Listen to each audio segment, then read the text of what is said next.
வணக்கம். இன்றைய நமது விரிவான அலசலுக்கு வரவேற்கிறோம்.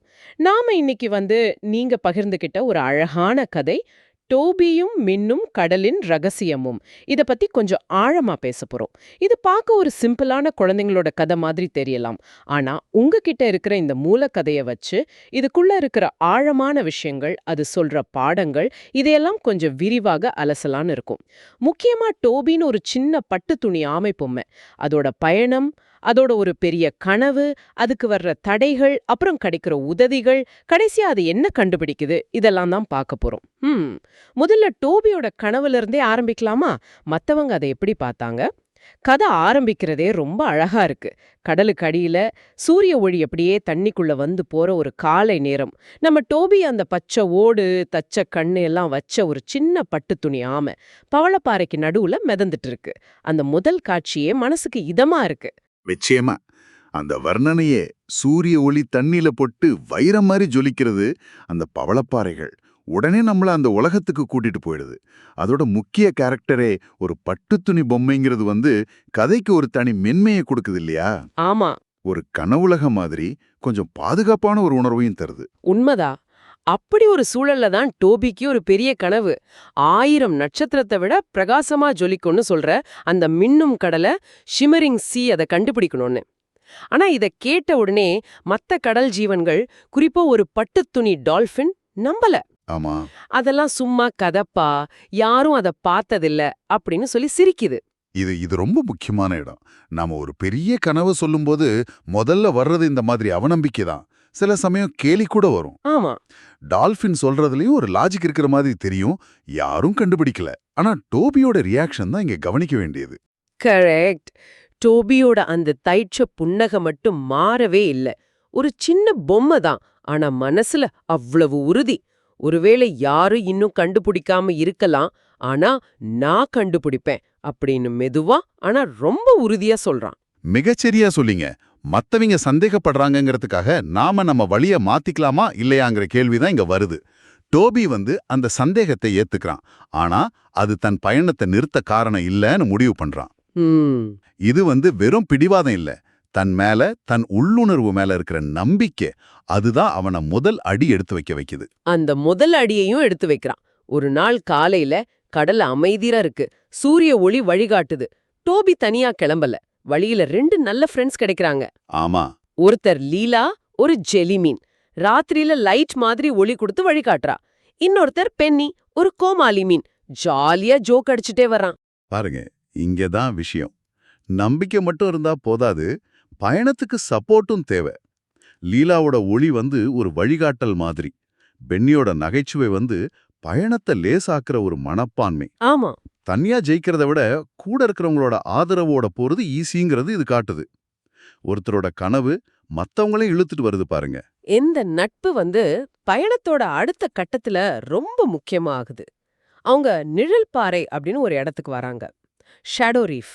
அந்த இடம் கொஞ்சம் இருட்டா இருக்கு, ஆமா. அமைதியா, கொஞ்சம் பயமா இருக்கு. உயரமான துணி கடற்பாசி, மறைஞ்சிருக்கிற குகைங்கன்னு. அந்த சூழலே ஒரு மாதிரி இருக்கு.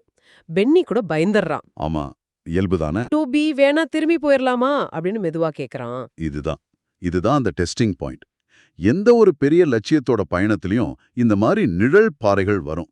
அதாவது தடைகள், பயம், சந்தேகம் வர்ற இடங்கள்.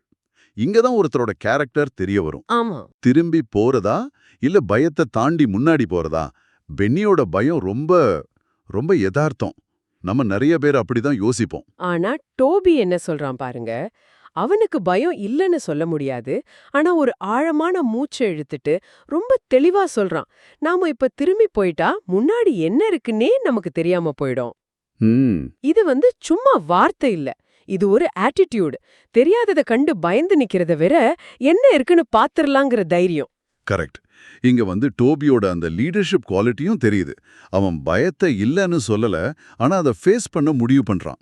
இது கதையோட ஒரு முக்கியமான டேர்னிங் பாயிண்ட். ஆமா, ஏன்னா இந்த தைரியம் தான் அவனை அடுத்த இடத்துக்கு கொண்டு போகுது. நம்ம பயப்படுற விஷயத்துக்கு அந்த பக்கம் தான் நாம தேடுற விஷயம் இருக்குன்னு இது சொல்லுது இல்லையா? நிச்சயமா. அந்த நிழல் பாறைங்கிறது வெளியில இருக்கிற இருட்டு மட்டும் இல்ல, மனசுக்குள்ள இருக்கிற பயமுன்னு சொல்லலாம். ரொம்ப சரியா சொன்னீங்க.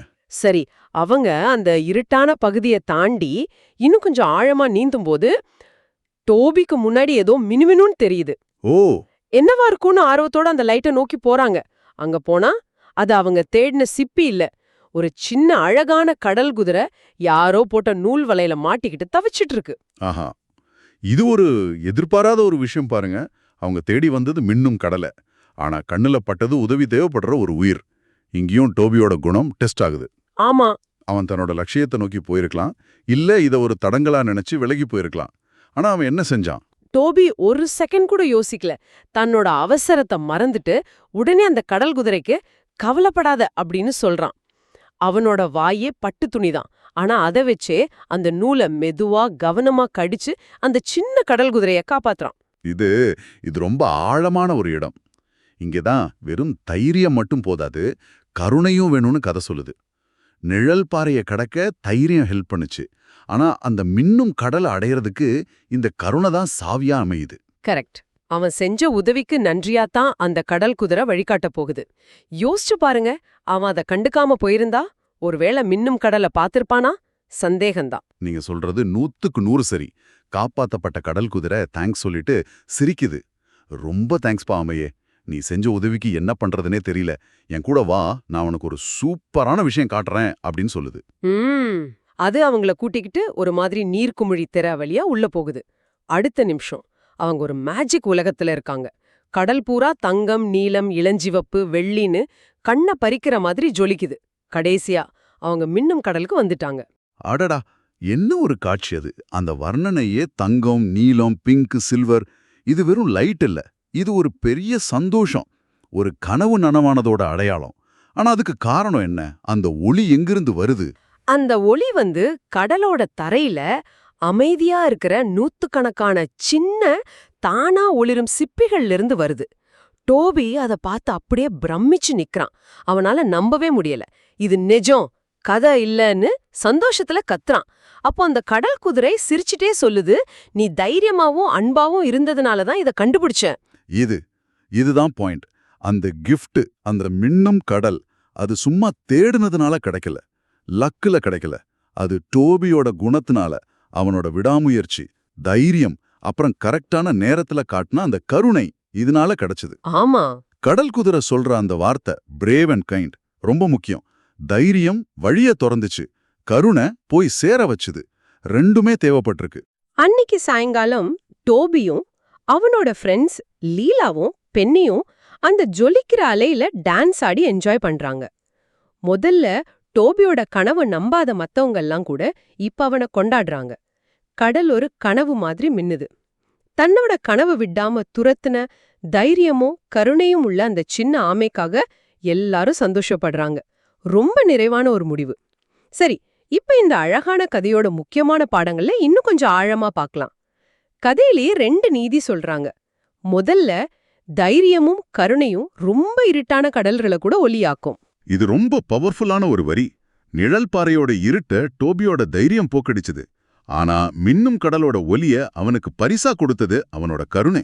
ஆமா, இருட்டுன்னா வெளியில இருக்கிற தடை மட்டும் இல்ல, நம்ம மனசுக்குள்ள இருக்கிற பயம், சந்தேகம், சுயநலம், இது கூட தான். இதையெல்லாம் ஜெயிக்க தைரியமும் வேணும், கருணையும் வேணும்னு இது சொல்லுது. உங்க லைஃப்லயே பாருங்க, தைரியமா ஒரு விஷயத்த செஞ்சப்போ கூடவே ஒரு சின்ன கருணையான செயல் எப்படி பெரிய மாற்றத்தை கொண்டு வந்துச்சுன்னு யோசிச்சு பாருங்க. அருமையான பார்வை. 2வது நீதி, உங்க கனவுகளை நம்புங்க. உங்க இதயம் உண்மையா இருக்கும்போது அலைகள் கூட உங்களுக்கு வழிகாட்டும். இதுவும் டோபிக்கு அப்படியே பொருந்தது. ஆமா, இது இன்னும் கொஞ்சம் யோசிக்கலாம். இதயம் உண்மையா இருக்கிறதுனா என்ன? சும்மா ஆசைப்படுறதில்ல, ஒரு ஆழமான நேர்மையான நோக்கம். டோபியோட கனவு சுயநலமானது இல்ல, அவன் அந்த அதிசயத்தை பார்க்கணும்னு ஆசைப்பட்டான். அந்த உண்மையான ஆர்வம் தான் அவனை சுத்தி இருந்ததை அவனுக்கு சாதகமா மாத்துச்சுன்னு சொல்லலாம். அலைகள் கூட வழிகாட்டுங்கிறத நேரடி எடுத்துக்க தேவையில்ல, அது ஒரு உருவகம். சரி, நம்மளோட நேர்மையான முயற்சி சரியான ஆட்களையும், லீலா, பென்னி, கடல் குதிரை மாதிரி சரியான வாய்ப்புகளையும் நம்ம கிட்ட கொண்டு வரும்னு அர்த்தம். நம்ம நோக்கம் உண்மையா நல்லதா இருந்தா உதவி தேடி வரும்னு இது சொல்லுது. அப்புறம் இந்த கேரக்டர்ஸ் எல்லாமே பட்டு துணி பொம்மையா இருக்கிறது பத்தியும் கொஞ்சம் பேசலாமா? அது கதைக்கு அந்த மென்மையை கொடுக்கறது இல்லாம வேற ஏதாவது அர்த்தம் இருக்கா? நல்ல கேள்வி. ஒரு பக்கம் குழந்தைகளுக்கான கதைங்கிறதால அந்த பொம்மைத்தன்மை ஆபத்துகளை குறைச்சி மெசேஜை சாஃப்டா சொல்ல உதவுது. இன்னொரு பக்கம் பார்த்தா இது ஒரு முக்கியமான விஷயத்தையும் சொல்லுது. என்னது? நாம பார்க்க எவ்வளோ மென்மையா பொம்மை மாதிரி உடைஞ்சு போற மாதிரி இருந்தாலும் நமக்குள்ள இருக்கிற தைரியம், கருணை, நம்பிக்கை இதெல்லாம் நம்மள ஸ்ட்ராங் ஆக்கும். டோபி ஒன்னும் பெரிய வீரன் கிடையாது, ஒரு சாஃப்டான பட்டு துணி பொம்மை. ஆனாலும் அவனால பெரிய விஷயத்த சாதிக்க முடிஞ்சது. ஆமா. நம்மளோட வெளித்தோற்றமோ பலமோ முக்கியம் இல்ல, நம்மளோட உள்ளுக்குள்ள இருக்கிற குணங்கள் தான் நம்ம பலத்தை முடிவு பண்ணுதுன்னு இது காட்டுது. அந்த பொம்மைகள் நம்மளோட மென்மையும் அதே சமயம் சாதிக்கிற திறனையும் குறிக்கலாம். ஆக டோபியோட இந்த சிம்பிளான ஆனா அற்புதமான பயணத்திலிருந்து நாம நிறைய கத்துக்கிட்டோம்.